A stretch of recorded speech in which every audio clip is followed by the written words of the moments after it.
Camoccio, Mart TV. I'm going to show you here a brand new model. This is being distributed by the shooting party, and it's the JTS Enfield Airacuda. It's a very striking gun. I really like the look of the gun. It's coming in a walnut stock, and it's obviously PCP, very attractive rifle. At the moment they're doing it 549 quid gets you the gun, which is a bit of a bargain, I have to say. But if you want to buy it as a sort of package, for £729 you're getting a bipod, a PAO scope, and also a get shorty moderator. Now, they didn't send the moderator through for the test, so I can't vouch for that. Having looked at the scope, I wasn't that impressed with that because it's not got a full focus. It's got the quick focus at the back, but it's very basic. So it's a starter pack. If you want to get an all-in just deal, fine. But personally, I wasn't that impressed with the package deal. I'm very impressed with the gun. So the Airacuda. So you've got the badging on the side of the breech block, and if you look, I'll just show you around the other side. You've got the JTS there. Apparently it's an American brand, and it's, say, a dual venture with the Enfield brand over here, and then it's distributed by the shooting party. Very attractive gun, reminiscent really of the Airacuda on that stock. Maybe quite a basic finish to the wood, but the actual configuration and the feel of everything. I get a lot of guns through obviously for test, and this really appealed. And then once it started to put some groups together, you know, it appealed even more. So it's a multi-shot system. It comes with 2 magazines. My test gun's 177. These are 12-shot mags in 177. If you opt for 2.2, you'll get 10-shot. Make a point, these are all metal magazines, so they're quite robust. Do stand out actually as being well made. It also comes with a single shot tray. That was a little bit disappointing, although if anything it did shoot slightly more accurately with the single shot tray. The tray is a little loose in the breech, or is on my test gun, so you had to be careful when you open the bolt, or the side lever rather, that the tray doesn't fall out, which is a little bit irritating. Starting at the front, it's obviously a fully shrouded barrel, and you've got a threaded muzzle there, standard 1/2" UNF thread protected at the front. Now under here, this is your filling valve. I will show you this because it's quite significant, simply because, refreshingly, it's a standard Foster style. Most of them come standard with the Foster clip-on adapter style connector. So the fact that this is great, because there's a lot of, you know, it's an area in PCP manufacture where a lot of manufacturers go their own way and things aren't standardized, and you need a lot. If you've got several rifles, you need quite a few different charging kits, so that's a good feature. A nice long sleek cylinder here. Just mention shot count. They quote 150 shots in 177 and around 220 in 2.2. Now it is a regulated action.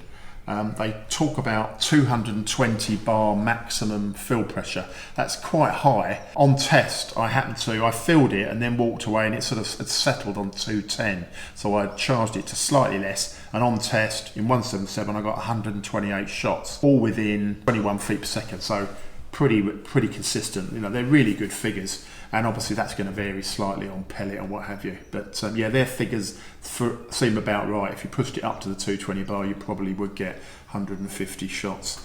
Looking underneath, you've got a Picatinny accessory rail there. Obviously, for me, gripping wise, it sort of feels in the wrong place. I'd whip it off, but a lot of people, you'd be maybe gripping it further back. You'd be perfectly happy to leave it there, but obviously it's easily removable. Laser applied checkering here on the wood, which all looks really attractive and obviously helps grip.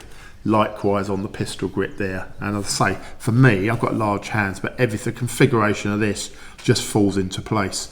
While we're underneath, you'll notice there's 2 manometers there. The front one shows you residual air pressure, so for the main air supply, obviously great, and the rear one stays at the regulator pressure. As I say, it's regulated action, so that's great. So you can keep a check, and obviously you can see the regulator working. This one, it's around about 100 bar, I believe, the regulator pressure. Moving backwards, obviously you've got a really robust block here, and you've got Picatinny mounting running along the top. I'm not a big fan of Picatinny on air guns, but it's very trendy at the moment, so they've gone for it. And then you've got side lever action. Now this, you can see there, it's sort of assisted on the first part, spring loaded, and then a small bit more pressure and you're going to cock the system. I'll come to that in a second, because before I forget, obviously you've got a major feature here, which is the adjustable cheek piece. Now that's simple, we just put an Allen key in the socket there and you've got quite a bit of adjustment on there, and of course that allows you to get that all important eye scope alignment. I've risen it there and I've got proper pressure on the cheek and it'll maintain a consistent eye position. So yeah, great feature there. The configuration of this, it just handles really well. 2-stage trigger, you've got a manual safety tucked away there, in-guard safety catch, you'll see.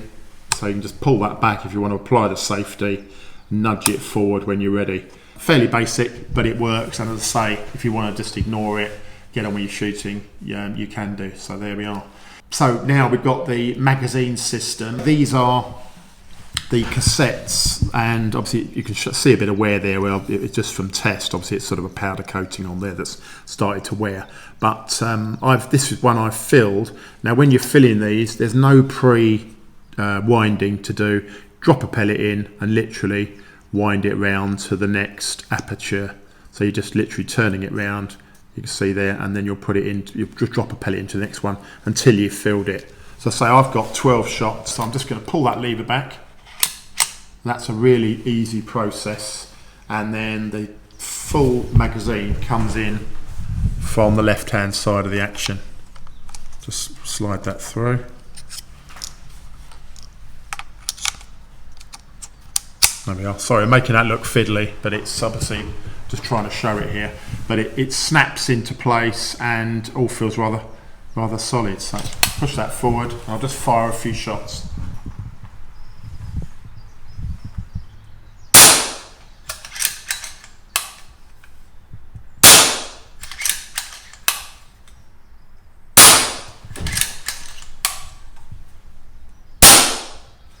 As you can see, very quick, and obviously I'm being fairly slow there, but it's as fast as you can cock that. And on test, I've not had a single failure. Very reliable, very smooth, and fairly effortless cocking.